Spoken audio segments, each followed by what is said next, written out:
우리 지난 시간에 이제 성만찬에 대해서 나누었죠. 우리가 성찬식 하듯이 예수님이 이제 먼저 이 성만찬을 하면서 떡과 잔을 나눠 주셨습니다. 그러면서 이 떡은 내 몸이고 이 잔은 많은 사람을 흘리는 나의 피라 하셨습니다. 원래 성만찬은 이 유월절 식탁의 자리를 의미하죠. 그래서 이것은 유월절을 기념하는 거예요. 그런데 왜 예수님께서 이렇게 의미를 내 몸이요 내 피라 새롭게 하시는가? 결국에 유월절이 의미하는 게 뭐예요? 이스라엘의 구원이 이제 예수님께서 진정 자기의 백성들을 구원하실 것을 바라보는 예표였기 때문입니다. 그런데 이제 주님께서 십자가의 길을 가시고 이것을 이루실 것을 이제 말씀하시면서 이 의미를 이제 새롭게 하셨다는 거예요. 여러분 이해가 되시죠? 그러면서 이 성만찬의 자리에서 새 언약에 대해서도 얘기를 했죠. 이스라엘과 하나님 맺었던 옛 언약은 이스라엘의 죄로 인해서 깨어졌습니다. 그러나 하나님은 선지자들을 통해서 새 언약을 주실 것이다 말씀하셨죠. 옛 언약은 어떻게 체결이 됩니까? 짐승의 피를 뿌림으로, 그죠? 그래서 어기면 죽는 거였어요.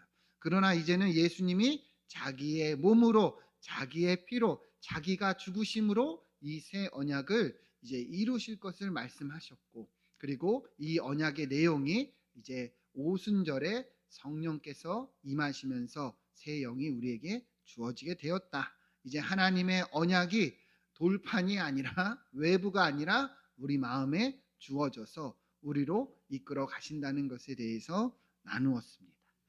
여러분 기억하십니까? 네, 어렵지 않으시죠? 네, 벌써부터 어려워하시면 곤란합니다. 자, 오늘은 이제 이 성만찬의 이 식탁의 자리를 나누시고 이제 이후에 예수님께서 감람산으로 향하시면서 제자들에게 하신 말씀인데요. 같이 본문을 보면서 이 의미를 나누면 좋겠습니다. 27절 보면 자, 예수님께서 이 길 가운데서 제자들에게 말씀하셨어요. 뭐라고 말씀하셨냐? 굉장히 충격적인 말씀인데 너희가 다 나를 버리리라 이렇게 말씀하셨습니다. 뭐라고 말씀하셨다고요? 너희가 다 나를 버리리라. 여러분 한번 생각을 해보세요. 이제 십자가를 앞두고 예수님과 제자들은 거의 대략 3년 동안을 함께 지내왔습니다. 동고동락했어요. 어쩌면 가족보다도 더 많은 시간을 같이 보냈다 이렇게 볼 수가 있는데요. 그런데 예수님이 지금 말씀하시는 게 뭐예요? 너희가 다 나를 버릴 것이다. 배신할 것이다. 이렇게 말씀을 하신 거예요. 여러분 이 이야기를 들은 제자들의 이 마음이 어땠을까요? 얼마나 놀랐겠어요. 그죠? 갑자기 예수님이 이런 말을 하시니 아마도 깜짝 놀랐을 거예요. 사실 우리가 먼저 보았지만 6월절 식탁의 자리에서 예수님은 이제 가룟 유다를 이제 염두하시면서 제자 중에 하나가 나를 팔 것이다 이렇게 이야기를 하셨죠. 그죠? 근데 이제 오늘 본문에서는 한 사람이 아니라 모두가 다 나를 버릴 것이라 이렇게 이야기를 하고 있다는 거예요. 이 의미가 무엇인가? 우리가 먼저 이 부분을 보겠는데요. 사실 이 예수님이 말씀하시는 것, 너희가 다 나를 버리리라 이 의미는 단순히 유다처럼 제자들이 예수님을 막 완전히 배신할 것을 의미하는 내용은 아니고요. 이 버린다는 의미를 원어로 보면 스칸달리스데라는 헬라어인데 이 원 의미는 걸려 넘어지다, 시험에 빠지다 이런 의미를 가지고 있어요. 그러니까 예수님이 말씀하시는 것은 제자들이 이렇게 어떤 시험에 걸려서 어떤 시험에 빠져서 예수님을 떠날 일이 일어날 것이다. 예수님을 뒤로 하는 일들이 생길 것이다. 이제 주님은 말씀하시는 거예요. 이해가 되십니까? 그러면 여러분 생각을 해보세요. 그 시험에 드는 일이 무엇일까? 제자들이 어디에 걸려 넘어지겠습니까? 당연히 이제 예수님이 십자가를 지시고 그리고 죽으시는 과정 속에서 제자들이 여기에 이제 실족하고 그리고 두려움 가운데 걸려 넘어져서 예수님을 이제 떠나게 될 것을 이제 말씀하신 거죠. 그런데 이어지는 내용을 보면 예수님은 이것이 뭐냐? 이미 기록되어 있는 내가 목자를 치리니 양들이 흩어지리라는 이 말씀의 내용이라는 거예요. 이것은 예수님이 이제 스가랴 선지자의 말씀을 인용한 것인데요. 우리 스가랴서 13장 7절 보면 스가랴 선지자가 이미 이렇게 예언을 했어요. 만군의 여호와가 말하노라 카라케어서 내 목자 내 짝된 자를 치라. 이 목자가 누구를 얘기합니까? 예수님을 얘기하는 거예요. 이 목자를 치겠다. 하나님께서 예수님을 십자가에 못 박아 죽이실 것이다. 그때 어떤 일이 일어납니까? 양이 흩어질 것이다. 그러니까 예수님이 못 박아 죽으실 때, 예수님이 고난을 당하실 때 제자들이 이렇게 도망할 것에 대해서 이미 선지자는 예언을 하고 있었다는 거예요. 이해가 되십니까? 그러면서 주님은 제자들에게 이것을 이야기를 하고 있는 건데요. 그러면 여러분, 예수님께서 이렇게 말씀하신 의도가 무엇일까요? 너희가 다 나를 배신할 거야. 너희가 다 나를 떠날 거야. 그런데 이것이 다 기록되어 있는 말씀이야. 이렇게 이야기하시는 의도가 뭘까요? 예수님의 이 말씀이 무엇을 의미하는 것일까? 주님은 너희가 나를 배반할 것을 이야기하는 걸까요? 아니면 이것을 일어날 것이지만 이 일로 두려워하지 않고 좌절하지를 않기를 바라시면서 말씀하시는 걸까요? 당연히 후자죠. 그죠? 왜 예수님이 이것을 미리 얘기합니까? 이런 일이 일어날 것인데 미리 알고 대비하라는 거예요. 그죠? 미리 알고 예수님은 이 제자들을 걱정하는 마음으로 이야기를 하고 있다는 거죠. 그래서 이어지는 말씀도 무엇이냐? 28절 말씀 같이 한번 읽어보겠습니다. 시작. 그러나 살아난 후에 너희보다 먼저 갈릴리로 가리라. 아멘. 예수님은 분명히 말씀하셨어요. 너희가 다 나를 버릴 것이야. 그죠? 근데 이거는 기록된 것이야. 그러면서 분명하게 그러나 너희가 나를 버리지만 내가 다시 살아난 후에는 너희보다 먼저 갈릴리로 가리라. 내가 너희보다 갈릴리에 먼저 가서 기다리고 있겠다. 이렇게 말씀을 하고 계신 거예요. 여러분, 왜 예수님이 이렇게 이야기할까요? 여러분, 갈릴리가 어디입니까? 갈릴리는 이 제자들의 대부분의 고향입니다. 그죠? 특히 고향이기 이전에 예수님이 이 제자들을 만나시고 또 처음 부르신 장소가 갈릴리죠. 우리 마가복음 1장 16절부터 보면 잘 보세요. 갈릴리 해변을 지나시다가 시몬과 그 형제 안드레가 바다에 금을 던지는 것을 보시니 그들은 어부라. 자, 그 다음에 예수님 뭐라고 합니까? 예수께서 이르시되 나를 따라오라. 내가 너희로 사람을 낚는 어부가 되게 하리라 하시니 곧 그물을 버려두고 따르니라. 아멘. 이 갈릴리가 어떤 장소인지 아시겠죠? 그죠? 예수님이 처음 제자들을 만나시고 부르신 자리예요. 그러니까 사명의 자리이자 그리고 시작의 자리이죠. 그러면 예수님이 말씀의 의도를 잘 보시죠. 너희가 다 나를 버릴 거야. 그런데 이것은 기록된 것이고 그리고 내가 다시 살아난 후에 너희보다 먼저 갈릴리로 갈 거야. 거기서 너희를 기다리고 있겠다. 이런 말씀이죠. 그러니까 너희가 나를 버리지만 다시 내가 너희를 부를 것이고 다시 사명의 자리에서 너를 만날 것이고 너희가 나와 만났던 그 첫사랑을 내가 다시 회복시켜 줄 것이야. 이런 의미를 담고 있는 거예요. 그러니까 이런 일이 일어나도 두려워하지 말고 걱정하지 말고 이 주님의 말씀을 지금 기억하고 또 기억해서 그 자리로 다시 나아오기를 주님은 당부하고 계신 것입니다. 이해가 되십니까? 그러니까 여러분, 이것이 바로 주님의 마음이라는 것을 본문은 이야기하고 있는 거예요. 주님의 마음이 무엇입니까? 주님은 다 아셨어요. 제자들이 자기를 버릴 것을, 자기를 떠날 것을 다 아셨어요. 그러나 주님은요, 이들의 연약함보다 이들을 더 어떤 거예요? 아끼시고 사랑하시는 거예요. 이들이 자기를 버릴 것을 알지만 주님은 그것이 지금 중요한 게 아닌 거예요. 다시금 회복하길 원하고 다시금 돌아오길 원하고 다시금 내가 먼저 그곳에서 있겠다. 주님이 이들을 더더욱 사랑하신다는 것을 알고 있는 것이죠. 여러분, 이해가 되십니까? 이들의 좌절, 이들의 죄악, 이들의 연약함보다 주님은 이들을 더 사랑한다는 거죠. 오늘 본문이 이야기하는 것이 무엇이겠습니까? 우리를 향한 마음이 그러하다는 거죠. 우리 주님이 어떻게 우리를 바라보시는가? 동일한 거예요. 제자들에게 그랬다는 것이 아니라 주님은 이것을 통해서 여러분과 저에게도 말씀하시는 거죠. 우리도 이 신앙을 가지고 믿음을 가지고 살지만 사실 하나님을 뒤로 할 때가 얼마나 많이 있습니까? 그렇죠? 좌절하고 넘어지고 여러 문제로 인해서 시험에 들고 걸려 넘어질 때가 많아요. 그래서 믿는다 말하지만 하나님보다 우선시하는 것들이 우리 삶에 너무 많고 하나님보다 더 사랑하는 것들이 많고 또 하나님을 배신하고 떠날 때도 사실 너무 많다는 거죠. 우리 중에 누가 아니라고 말할 수 있겠어요? 그렇죠? 저도 그렇고 여러분들도 그렇다는 거죠. 그러나 분명한 것은 뭐라는 거예요? 하나님은 다 아신다는 거지. 분명한 것은 하나님은 그것보다 우리를 더 사랑하신다. 우리가 하나님을 배신하고 우리가 하나님을 뒤로하고 우리가 하나님을 거절하고 모른 척하고 그렇게 뒤돌아서도 주님은 우리를 더 사랑하신다는 것입니다. 그러니까 오늘 말씀이 무엇이에요? 우리도 돌아오기를 바라시는 거죠. 우리도 회복하기를 바라시는 거예요.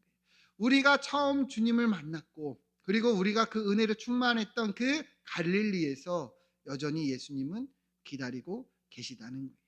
우리 히브리서 4장 15절부터 보면 이 히브리서 기자는 이렇게 얘기를 합니다. 우리에게 있는 대제사장, 이분이 누굽니까? 예수 그리스도죠. 우리의 연약함을 동정하지 못하실 이가 아니다. 그러니까 우리가 연약한 것을 아신다는 거예요? 모르신다는 거예요? 안다는 거예요. 동정이 뭐예요? 이해한다는 거잖아요. 주님도 우리와 똑같이 인간의 육신의 몸을 입으시고 이 인생을 사셨어요. 그러니까 우리 육신의 연약함을 다 아시고 그렇기 때문에 우리가 넘어지고 실패하는 것에 대해서 주님은 다 알고 이해하시고 동정하신다는 거예요. 그래서 하시는 말이 뭐예요? 16절 잘 보세요. 그러므로 우리가 긍휼하심을 받고 때를 따라 돕는 은혜를 얻기 위해 은혜의 보좌 앞에 담대히 나아갈 것이니라. 아멘. 잘 보세요. 하나님은 우리의 연약함을 안다는 거예요? 모른다는 거예요? 아신다는 거예요. 그러니까 넘어지고 실패해도 괜찮다는 거예요. 그냥 그 모습 그대로 하나님 앞에 나아가라는 거예요. 우리가 연약한 거를 주님 다 아신다는 거예요. 그러니까 자책하지 말고 좌절하지 말고 그냥 담대하게 주께서 우리를 이미 용서했으니까 주님 앞에 나아가라는 거예요. 하나님은 우리의 약함보다 우리의 죄악보다 우리의 연약함보다 우리를 더 사랑하신다. 그러니 뭐예요? 나아가라는 거예요. 근데 많은 성도들이 어떤 거예요? 그러지를 못한다는 거예요. 이 죄책감에 눌려서 자기 자신의 부족함 때문에 연약함 때문에 하나님 앞에 나아가지를 못하는 거예요. 그래서 회복하지를 못하고 그래서 자기 자신에 대해서 이 무기력해지고 눌리고 이 무거움 때문에 하나님 앞에서 여전히 그러한 모습으로 멈춰 있다는 것이죠. 그러나 본문은 분명하게 말씀하고 있는 거예요. 하나님 우리를 그보다 더 사랑하시고 이해하시고 동정하신다는 것이죠. 여러분 한번 기억해 보시죠. 여러분 하나님의 은혜로 정말 충만했던 적이 언제였는가? 여러분 그 주님의 사랑 때문에 내가 받은 그 구원 때문에 얼마나 행복하고 감사했던 적이 언제였는가? 저는 예수 그리스도가 믿어지는 그 은혜로 인해서 너무 감사했던 적이 예전에 떠올리더라고요. 말씀을 준비하면서 믿어지는 게 너무 감사한 거예요. 믿어지니까 막 그냥 기쁨이 막 넘치고 막 웃음이 나는 거예요. 감사합니다. 감사합니다. 하나님이 나를 사랑하셨고 하나님이 나를 부르셔서 감사합니다. 그런데 그때가 언제인가? 어느덧 이 신앙생활이 이렇게 무거워지고 무뎌지고 그렇게 되어 있지 않은가? 그런 이제 생각이 들더라고요. 그래서 말씀 앞에 저도 다시금 회복함으로 이제 결단하고 나아가고자 애를 쓰고 있는데요. 여러분 우리가 그러하기를 축원드립니다. 우리의 실패와 넘어짐은 하나님 앞에 다 내어드리고 갈릴리로 나아갑시다. 주님은 다 아시고 그리고 그보다 더 우리를 사랑하신다는 거예요. 우리 옆에 분들과 한번 인사합시다. 갈릴리로 나아갑시다.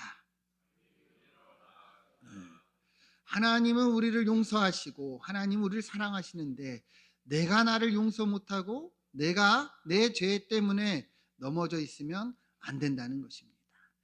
자, 그래서 예수님께서 갈릴리에 가서 기다리시겠다. 너희가 나를 부인하겠지만 다 나를 버리겠지만 내가 먼저 그곳에서 회복을 말씀하고 계시는데, 자, 근데 이 말을 들은 베드로가 어떠하냐? 29절 보면, 자, 베드로가 이 말을 듣고 뭐라 하느냐? 여짜오되 다 버릴지라도 나는 그리하지 않겠나이다. 이렇게 얘기합니다. 이 말은 뭐예요? 다 부인해도 나는 부인한다는 거야, 안 부인한다는 거야? 부인하지 않는다. 다 버려도 저는요, 예수님 절대로 주님 버리지 않습니다. 이 말을 한 거예요. 그러니까 예수님 뭐라 그러냐? 예수께서 이르시되 내가 진실로 내게 이르노니 오늘 이 밤 닭이 2번 울기 전에 내가 3번 나를 부인하리라. 예수님의 말씀은 뭐예요? 너가 부인한다는 거야, 안 한다는 거예요? 한다는 거죠. 정확하게 이 상황에 대해서도 말씀합니다. 오늘 밤에 닭이 2번 울기 전에 너가 나를 3번 부인할 거야. 베드로가 확신하지만 주님은 분명하게 말씀하는 거예요. 그런데 여러분 잘 보세요. 이 말을 들은 베드로가 또 어떻게 하느냐? 31절을 같이 한번 읽어볼까요? 시작. 베드로가 힘있게 말하되 가 주와 함께 죽을지언정 주를 부인하지 않겠나이다 하고 모든 제자도 이와 같이 말하니라. 아멘. 베드로는 뭐라 그래요? 예수님이 그렇게 말씀하신가? 맞습니다, 주님. 저를 긍휼히 여겨 주소서. 이게 아니라 무슨 소리 하시는 거예요? 내가 그럴 일이 없다는 것이죠. 여기서 힘있게 말하다는 것은요, 원어로 보면 격렬하다는 뜻이에요. 지나치게. 그러니까 완전히 예수님이 너 3번 나를 부인할 거야 하셨음에도 불구하고 완전히 손살을 치면서 저는 절대로 그럴 일이 없습니다. 모든 제자들도 이와 같이 얘기했다. 근데 특별히 여기서 뭐라고 얘기해요? 주와 함께 죽을지언정. 그러니까 베드로는요, 이 자기 확신을요, 이 죽음까지도 말하고 있는 거예요. 내가 죽으면 죽었지 그럴 일이 없겠다. 근데 제자들도 다 그러하겠다 말씀하고 있다는 거예요. 여러분, 베드로의 모습이 보이십니까? 베드로는 그렇게 격렬하게 주님이 말씀하시는데도 그거를 부정하고 부인하고 나는 절대로 그러하지 않겠다는 거 확실하게 말하고 있다는 거예요. 여러분 한번 생각을 해봅시다. 베드로가 이렇게 자신할 수 있었을까? 그죠? 한 번은 뭐 저는 부인하지 않겠습니다 라고 말할 수 있지만 예수님의 말씀에도 정말 지나치게 거절하고 있는 거죠. 어떻게 이렇게 말할 수 있었을까? 베드로가 믿음이 그만큼 좋기 때문이다 이야기할 수도 있고, 베드로 성격이 뭐 원래 이렇게 자신 있고 뭐 이렇게 열정이 있으니까 이렇게 얘기할 수도 있을 거라 생각하실 수 있지만 사실 베드로가 원래 그런 사람이 아니에요. 앞서 우리 갈릴리에서 베드로가 예수님 만났다고 했죠, 그죠? 자, 처음 예수님을 만났을 때 베드로의 모습이 어떠했느냐? 누가복음 5장 5절부터 보면, 자, 시몬이 베드로입니다. 이 베드로가 예수님께 대답합니다. 우리들이 밤이 새도록 수고하였지만 잡은 것이 없다. 그러나 예수님의 말씀에 의지하여 내가 그물을 내리이다. 여러분, 이게 이제 예수님과 베드로가 처음 만난 장면이죠. 밤새 물고기를 못 잡았어요. 그런데 예수님이 그물을 내리라고 한 거예요. 그래서 베드로가 그래도 제가 한번 순종해 볼게요. 그러면서 그물을 내리는데 6절 보면 그렇게 하니까 어떻게 됩니까? 고기를 잡은 것이 심이 많아 그물이 찢어졌다는 거예요. 그래서 7절 보면 그래서 다른 배에 있는 사람들까지 와가지고 도와서 이 그물을 거두니까 2배의 채움에 잠기게 되었다. 얼마나 많이 잡았는지 보여지시죠? 그런데 여러분, 이 장면에서 베드로가 뭐라고 얘기하느냐? 예수님을 처음 만난 이 장소에서, 이 장면에서 시몬 베드로가 이거를 다 겪었죠. 그렇죠? 예수님 말씀에 순종했던 이 일이 일어났죠. 그러니까 예수의 무릎 아래에 엎드려서 이렇게 얘기합니다. 주여 나를 떠나소서. 나는 죄인이로소이다. 베드로가 뭐라고 얘기를 해요? 자기가 죄인이라는 거예요. 이 놀라운 일을 경험하며 베드로는요, 예수님이 메시아인 것을 깨닫게 된 거예요. 그러니까 나를 떠나서서 당신과 같은 분이 나와 함께 할 일이 없다. 그러면 안 된다. 나는 너무도 연약하고 부족한 사람이다. 이렇게 고백을 하고 있습니다. 여러분, 베드로의 모습이 어떻습니까? 오늘 본문에서의 모습과 같아요, 달라요? 완전히 다르잖아요. 그죠? 자신감이 충만합니까? 아니죠. 오히려 자기를 부정하고 있어요. 자기가 죄인이라 말하고 있는 거예요. 마치 이사야가 처음 하나님 앞에 섰을 때 화로다 나여 망하게 되었도다. 나는 입술이 부정한 사람이라 이렇게 얘기했던 모습이 떠올릴 정도로 정말 두려움과 경외함과 그러한 이 자기의 연약함과 그렇게 자기 부정을 하고 있다는 것이죠. 그런데 오늘은 왜 그럴까요? 어떻게 이제는 나는 절대로 부인하지 않겠습니다. 예수님이 아니야 너 부인할 거야. 아니에요. 무슨 소리 하시는 거예요? 이제는 주님의 말씀까지도 반박하면서 거절하고 있는 거예요. 왜 베드로가 이렇게 됐을까요? 간단합니다. 변한 거예요. 그죠? 변한 거예요. 달라진 거예요. 그럼 왜 변했을까요? 왜 달라졌을까요? 베드로가 처음에는 안 그랬잖아요. 그죠? 자기의 겸손함이 있던 사람이에요. 연약함을 알았던 사람이에요. 근데 어떻게 이렇게 되었을까? 여러분, 이유는 간단합니다. 예수님과 동행하면서 여러분 생각을 해보세요. 예수님이 하시는 많은 기적들을 보았어요. 많은 사람이 병이 낫고 귀신이 도망가고 말 못하는 자가 말하고 못 걷는 이가 걷고 보지 못하는 이가 보게 되는 그런 현장을 직접 보았습니다. 심지어 베드로는요, 예수님의 말씀에 어때요? 바다 위를 걷는 기적도 직접 체험했습니다. 그리고 변화산에서 예수님께서 이 엘리야와 모세를 만났을 때 예수님의 얼굴이 변형되셨죠. 그것도 봤습니다. 그리고 여기는 3명만 데리고 갔죠. 그죠? 근데 그 중에 하나가 누구예요? 베드로입니다. 그러니까 자기는 무언가 특별하다 느끼기 시작한 거예요. 이러한 현장에서 이러한 예수님과 자기가 또 제자로 더욱이 수제자로 또 이런 역사를 보고 경험하고 직접 체험하니 무언가 내가 이제 높아지기 시작한 거죠. 더욱이 여러분 예수님께서 베드로를 향해서 큰 칭찬도 했었죠. 우리 마태복음 16장 보면 너희가 나를 누구라 했을 때 베드로가 뭐라고 그랬어요? 주는 그리스도시요 살아계신 하나님의 아들이십니다. 베드로가 이렇게 고백을 했단 말이죠. 그러니까 예수님이 뭐라고 그래요? 17절 보면 바요나 시몬아 내가 복이 있도다. 이를 알게 하니는 혈육이 아니요 하늘에 계신 내 아버지라 하면서 너는 베드로라 내가 이 반석 위에 내 교회를 세우리니 음부의 권세가 이기지 못하리라. 여러분 엄청난 칭찬이죠. 그죠? 이 베드로의 신앙 고백을 주님께서 너무도 기뻐하셔서 여기에 이 신앙 고백 위에 교회를 세우겠다고까지 말씀하셨어요. 여러분 이 칭찬을 들은 베드로는 어땠을까요? 얼마나 뿌듯했을까요? 그렇죠? 아, 예수님이 나를 이렇게 기뻐하시는구나. 내가 이렇게 이야기한 것에 주님이 이 정도로 이 축복을 해주시는구나. 그러면서 어떻게 됐을까요? 어깨가 올라가기 시작했겠죠. 아, 나는 이렇게 주님께 인정받는 사람이구나. 나는 이렇게 주님께 칭찬받는 사람이구나. 그러니까 점점 자신감을 넘어서서 그렇게 자기의 겸손함과 이 자기 부정을 했던 이 베드로가 변하면서 이제는 자기 확신, 나는 절대로 그러하지 않습니다. 이제는 주님의 말씀조차 거절하며 이렇게까지 어때요? 자아가 높아진 거예요. 이게 베드로가 변한 모습이죠. 여러분 근데 이게 베드로뿐만의 모습이 아니라 성경의 많은 사람들의 모습이고 또 우리들의 모습이기도 합니다. 특별히 우리 금요기도회 때 솔로몬 많이 나누었죠. 그렇죠? 솔로몬은 처음에 어땠습니까? 엄청 겸손했던 사람이에요. 그래서 왕이 되었을 때 이 두려움이 있었습니다. 그래서 하나님이 내가 너에게 무엇을 줄고 했을 때 베드로가 구한 것이 뭐예요? 지혜입니다. 열왕기상 3장 7절 보면 나의 하나님 여호와여 주께서 종으로 종의 아버지 다윗을 대신하여 왕이 되게 하셨사오나 종은 작은 아이라 출입을 할 줄을 알지 못하고. 이게 솔로몬의 고백이에요.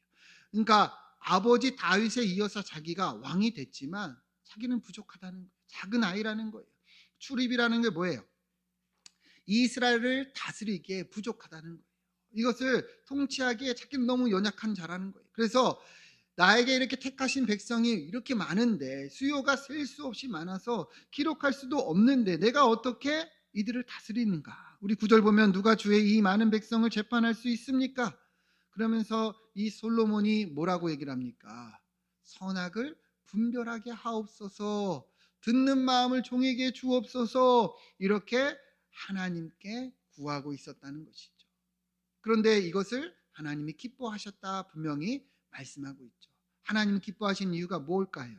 솔로몬이 이렇게 겸손하게 하나님의 도움을 구하고 있었기 때문이에요. 그래서 하나님이 이것을 기뻐하셔 지혜를 주시고 그리고 나아가 부와 이 영광까지 더하여 주셨죠. 근데 우리가 안 것처럼 솔로몬이 처음에는 그렇게 겸손했지만 이 이스라엘의 번영과 이 놀라운 기적과 업적을 보면서 어떻게 됩니까?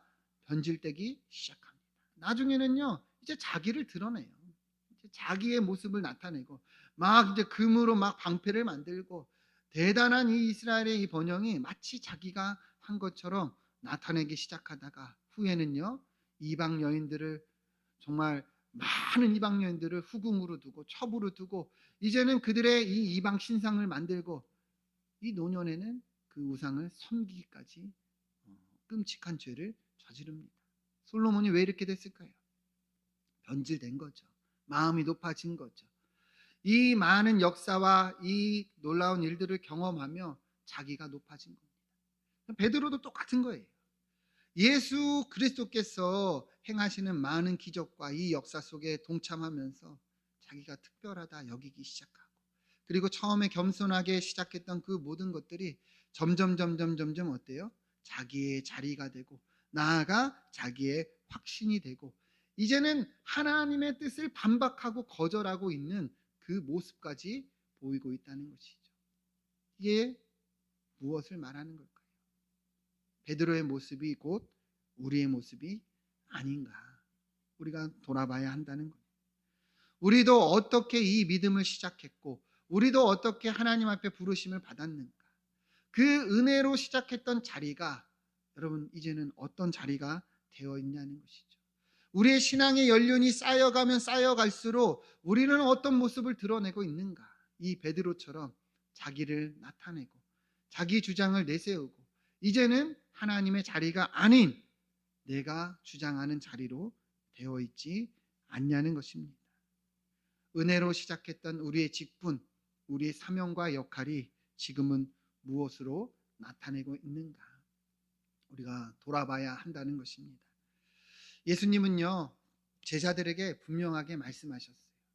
우리 마가복음 8장 34절 보면 무리와 제자들을 불러 이르시되 잘 보세요. 누구든지 나를 따라오려거든 자기를 부인하고 자기 십자가를 지고 나를 따를 것이니라.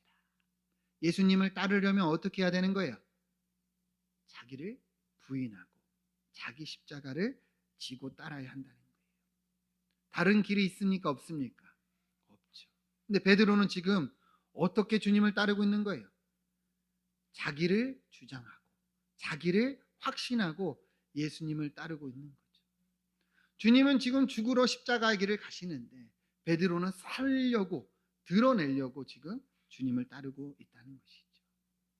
여러분 우리도 분명히 알기를 소망합니다.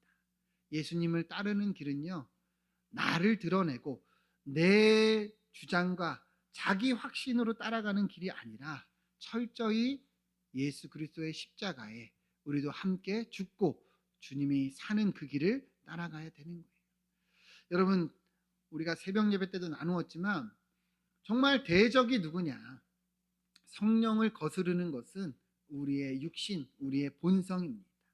이 자아는 언제나 나를 드러내고 싶어하고 나를 높이고 싶어 합니다. 근데 그것이 결국에 베드로처럼 하나님의 뜻을 거절하고 있는 모습이라는 것이죠. 여러분 우리는 이 믿음과 신앙이 어디로 향해야 되는지 분명히 알기를 축원드립니다. 철저히 우리는 죽어야 되는 거예요. 내 본성은 내 자리를 드러내고 싶어하고 내 주장을 내세우고 싶어하고 이 신앙의 연륜이 쌓이면서 내가 이 교회를 몇 년을 다녔는데 내가 믿음 생활을 얼마나 아는데 내가 성경을 얼마나 아는데 하면서 자꾸만 나를 향하려고 하는 것을 여러분 아시고 이것이 죽어서 우리의 믿음이 드러나는 거예요. 신앙의 성숙과 열매는요, 나를 드러내는 것에서 보여지는 게 아니라 내가 죽는 것에서 보여지는 겁니다.